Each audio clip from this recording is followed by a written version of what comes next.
Raul Reyes is a retired United States Air Force Lieutenant Colonel with 21.5 years of active duty service to the nation.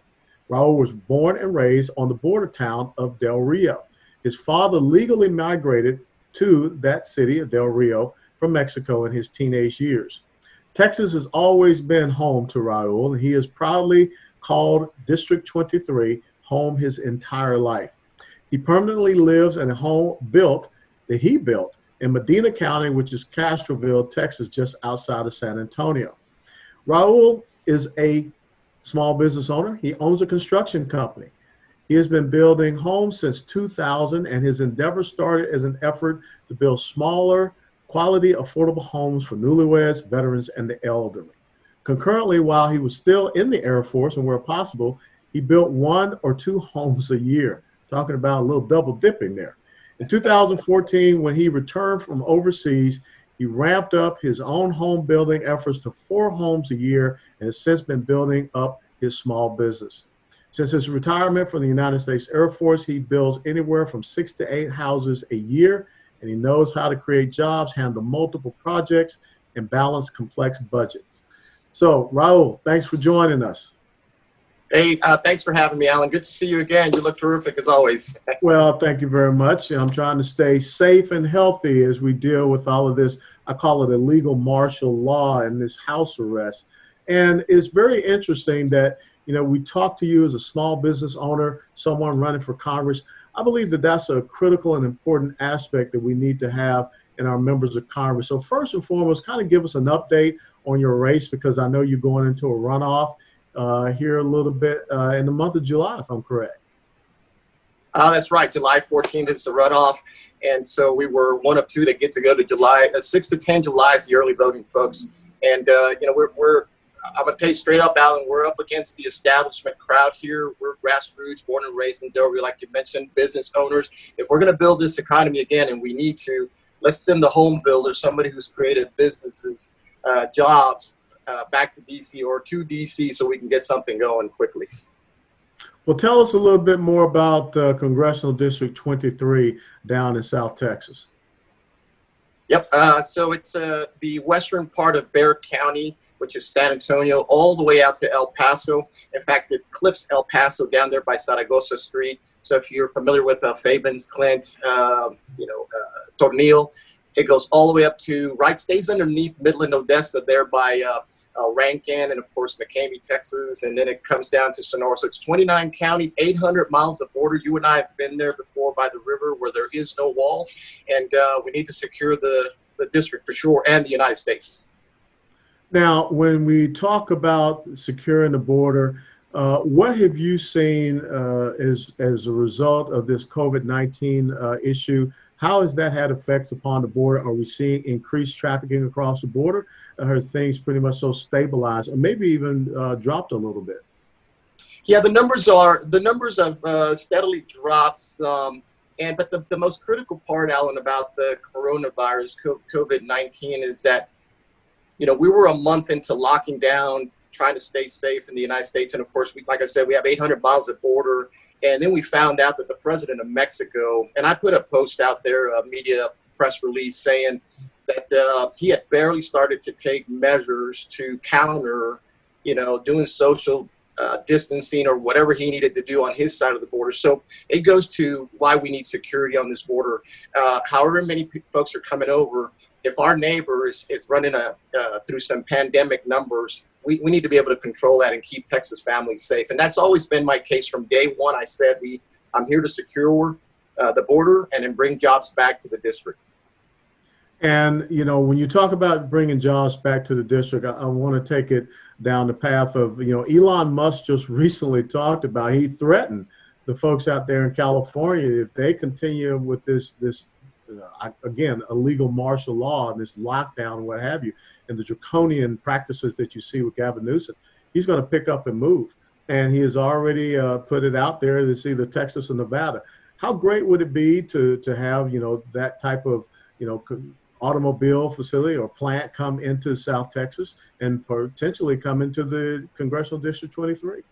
Well, and that would be terrific. That's what we're fighting for. And even Elon Musk and some of these Hollywood elites are realizing that California is not the place to make money, because they're going to take half of it, maybe even 60% of it by the time they're done.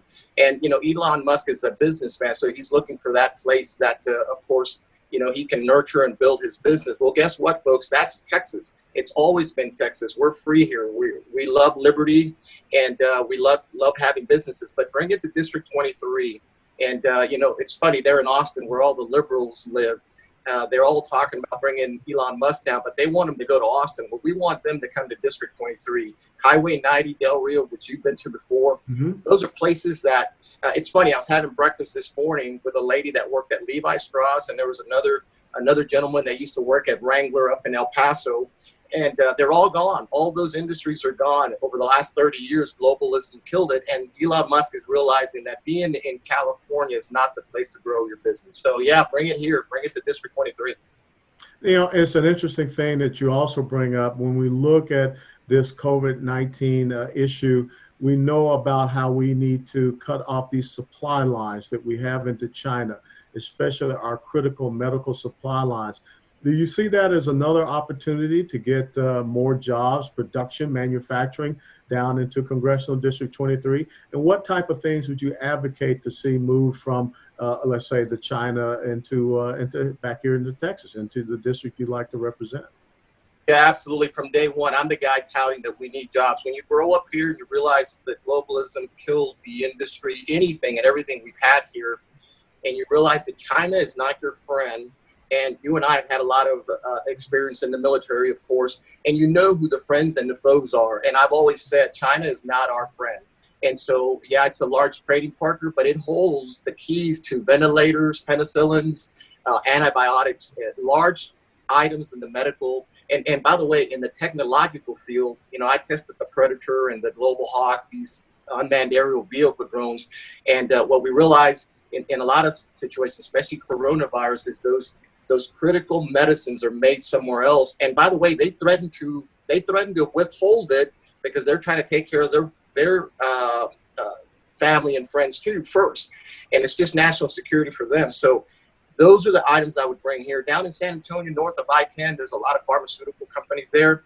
Why not grow pharmaceuticals there? Bring some of the ventilator manufacturing back to the old Levi and Wrangler companies that used to be here. And by the way, farmers is the same situation. We're having this food shortage, and the supply lines are all a little bit messed up. We're importing beef from foreign places that is undercutting our ranchers. We've got to stop all that and put America first. Let's do that here in District 23. And by the way, that's exactly what I've been running with and for since day one, since I met you back in May sometime. Yeah, I'll never forget that. We were there in San Antonio at the barbecue place, and that was our first meeting. And you're right, we had a great time down there in your hometown of Del Rio, walking along the Rio Grande, and I think that our video is still out there. Let's talk about you being a small business owner, and something that really sticks, in my craw. The fact that we have elected officials that are making the decision about who and what is essential and what business shouldn't be open and what have you. Talk to us about the effects that you've seen on some of these decisions on the small businesses there in the Congressional District 23 here in Texas. Yeah, this one's really personal for everybody as well as for me. Right where I have my office across from the Zooks in Castroville, the lady next door, I'll leave her name off, but she used to sell insurance. Well, when we went on lockdown, the preponderance of her customers are 65-year-old and older, and guess what? They can't get out. We're in this lockdown mode, so she closed up after 6 weeks. She couldn't pay the rent. She couldn't support her business, and she's probably not going to open up again. And she's totally devastated. And by the way, that's happened across the board. A month ago, Alan, I put a press release. I went to Home Depot. I went into San Antonio because we're in Medina County, and all the big box stores are open, all of them. And you go to Home Depot, you go to Walmart, and get anything you want. But I can't go to the local grocery store because they've shut them down. And so it just it doesn't just seem unfair. It was totally unfair the way this happened. And we've got small businesses that are never going to come back, and that's a travesty. That should never have happened. This is where we pick, either you're going to decide to take liberty and or security, but you really can't have both. And that's a famous quote from somebody else. I didn't make that up, but we're living that Benjamin today. Franklin. Benjamin Franklin. Yeah. Yep. Yeah, you're absolutely right. Where there are people that are surrendering that essential liberty for the temporary safety. And in the end, we don't deserve neither that liberty nor safety. That's what Benjamin Franklin talked about. And so the hypocrisy is very interesting when you say that, well, I guess COVID-19 is not going to bother you in Lowe's or the Home Depot or the big places. But if you go to, or it's not going to bother if you go to the liquor store. But yet, if you go to the small ma and pa owned store, you know, that COVID-19 is going to get you there. So do you see us, should we be getting Texas back reopened, or this gradual drip by drip process? Where do you fall on that? I'm for, we should have, a month ago, I said it is time to open up Texas. So we're at that point. We should have opened up Texas. Let's go. And the numbers, you know, part of where we started this was so that we would not inundate the hospitals. Remember, this is, you know, they started talking about a curve. And you have to ask yourself two questions. Were we trying to keep people from getting sick or people from dying? In any pandemic, you can do everything you want. People are still going to get sick. It's just, it's the way human factors are. And so, but our goal was to not inundate the hospital. Some hospitals are having issues because they haven't done any of the elective surgeries. And now they're trying to get back to some normal business because they too are suffering as well. So the numbers don't jive. It's time to get America and Texas back to working. Somebody was putting out, send me a message. You know, if you're an oil field guy, a little virus isn't going to hurt you. Well, and by the way, there's no doubt that every virus is dangerous and it kills people. That's not what we're talking about, folks, here. We're talking about, we're looking at the numbers, and it's time to get Texas and America back to work. And we've got to build it again. Send the builder, home construction guy to do that in D.C. Well, you know, you're talking about a virus that has a 99.6% recovery rate. That's something that the media and the talking heads on the left kind of seem to leave out each and every time. You brought up another good point, and I'm sure that you do have some of the oil and gas industry in Congressional District 23. We saw, because we have reduced the demand for oil, we saw oil being traded in a negative pricing range for a little while, and it still is down, I believe, below $20, $25. So that's an important aspect, and that's an important revenue generator for the great state of Texas. So should we be getting, you know, if we get things back open up and get folks going back to work, we increase that demand. What can we do to help our oil and gas industry? Yeah, you know, it's funny that this COVID-19 and then, of course, the Saudis and the Russians decided to have a spat right in the middle of that. I think that's purposeful, and we should remember that as we move forward. But, you know, from day one, what I said that we need to tariff the imported oil. Let me, you know, 20 seconds here. Motiva is a company owned by the Saudis. It's down there in Texas. It's the 5th largest refinery in the world.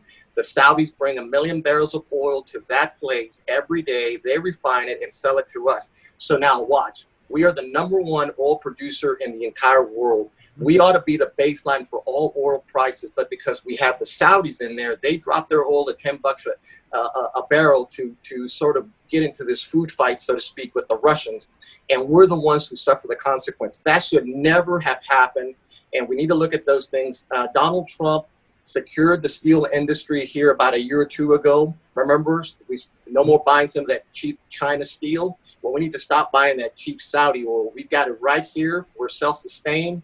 And so tariffs allow us to at least get the guys back, the men and women in the oil field back to working, and make the world realize, look, if you're going to bring in, you're not going to bring in cheap oil into this country. That's all there is to it. And we're the #1 oil producer. We need to start acting like it. You send me to D.C., that's what's going to happen. Well, I tell you what, Raul, where can people follow and support you in your race for Congressional District 23? Yeah, absolutely. Go to RaulReyesForCongress.com. If you type in Raul Reyes for Congress on your Facebook or Twitter, you'll find me there as well. There's a big red button that says donate. Folks, this is the time to get off your seats. I know what we're going through. I know it's tough. $5, $3, whatever you can give is going to help us. And if you don't want the same establishment, Republicans in name only, pretending to be Republicans and conservatives up in D.C., we're your guy. We've accepted no PAC money. I'm taking all the dollars that I can, $1, $2, $10. You want to send me $2,800, that's fine. But go to raulreyesforcongress.com and hit the donate button. Our number is 210-701-5202. Most of the time I'll answer that. And if not, I'll return your phone call. We'll have a conversation about how to get Texas back to where it needs to be quickly. Well, Raul Reyes, Lieutenant Colonel, retired United States Air Force, congressional candidate for Texas 23. I want to thank you so much for joining me here with this little chat. And I wish you all the best. Stay safe, stay healthy, and God's blessings upon your travels all the way throughout Congressional District 23. Thanks, Alan, and God bless you and the rest of Texas and America. Keep us all safe. Absolutely.